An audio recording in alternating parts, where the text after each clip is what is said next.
going on, everyone? Jack here from HChrome. This is the Heybike Alpha, and it is a mid-drive bike. This is my first mid-drive bike, and it's pretty darn cool. So I'm going to take it for a spin. Come along.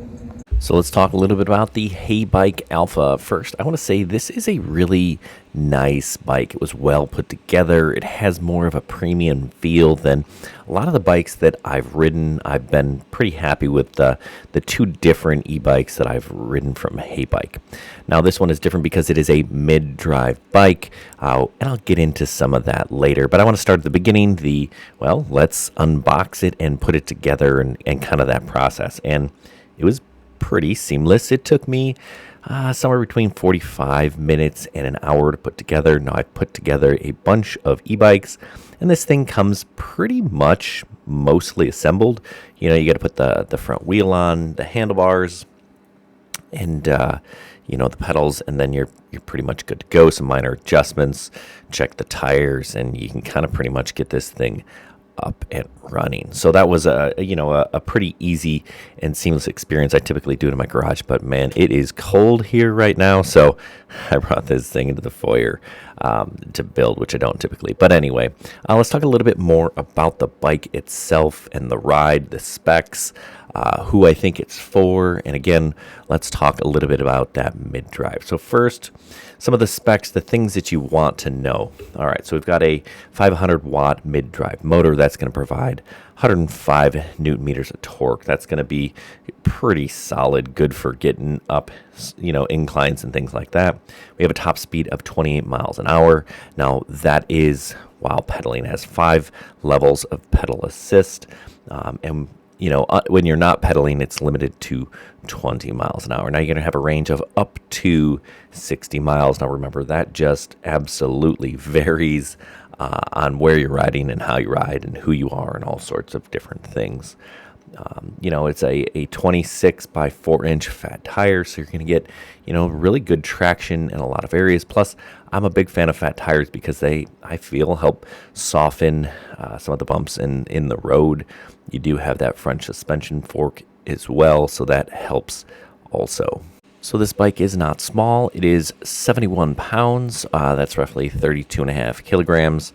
And they say it's built for riders 5'1" to 6'1". Now, I'm 5'11", so I fall in that range. I found it to be just fine. Now, I went with the step-through version because actually I think I'm going to give it to my wife. I think this will be her daily driver. If you go with the step-over version, they suggest you be at least 5'3" for the bike. So just keep that in mind. Now let's talk a little bit about the mid-drive motor, because that's, I think, what sets this apart. I have not seen mid-drive motor bikes in this price range. It's about $1,600. Always look for deals. If I can get one, I'll throw it in the description down below to save you money. But they're typically $2,500, $3,000 and up. So seeing one in this price range is nice. Now, why do you want a mid-drive motor? Well, there are a couple of different reasons, right? So it's going to be, right there between the pedals, so you have a better balance and feel. They tend to feel more natural, right? This mid-drive motor is going to be moving the chains, right? So it works a little bit differently than a rear hub. They tend to be more efficient.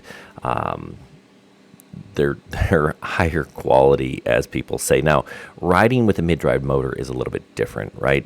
You have to treat this more like an actual bike versus just kind of like a electric motorcycle. So you have to shift like you would with a bike, right? Starting out in the gears that make it easier for you to pedal, and then kind of working your way up.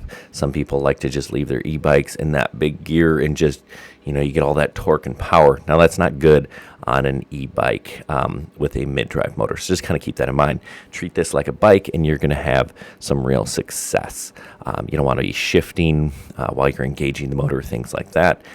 Otherwise, you're going to hear that grinding, and you definitely want to avoid that. And one of the things that I wasn't a fan of is the motor doesn't start right away, right? You can't just start with the motor.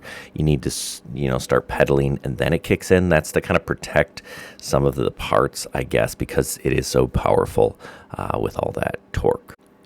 Now, I said earlier that I really like this bike. I felt it had more of a premium feel than a lot of the other bikes that I've ridden. And let me just kind of explain what I'm talking about. You know, it looks nice. The LCD screen is colorful, has good information, easy to read. Heybike just kind of does the little things right. But there are other things like the hydraulic disc brakes. They're really nice. They work well. You know, it's UL safety certified, so that's good. Both the bike and the battery, the components, you know, that's positive to hear. This bike has a 400-pound payload, which means, you know, that's bike and rider. And something that is nice about this bike, right, you have that rack over the rear tire, which is cool. Lots of bikes have that. But also they have this nice bungee cord system that was just kind of integrated. It looks nice and works really well, so that's cool. They also have a headlight in the front that turns on if it senses dark. You got a tail light, brake light in the back. You have turn signals on this thing. That's awesome. And yes, of course, you do have a horn. So Heybike really builds a nice quality rider for you. So something to think about. They also have an app, right? You can connect your bike to the app. Now, I'm not a big fan of, you know, needing to do that, and you don't need to do that. I actually rode this thing quite a bit without the app. I'm like, oh, I guess I gotta check out the app to see what we're doing there. But the app is basic.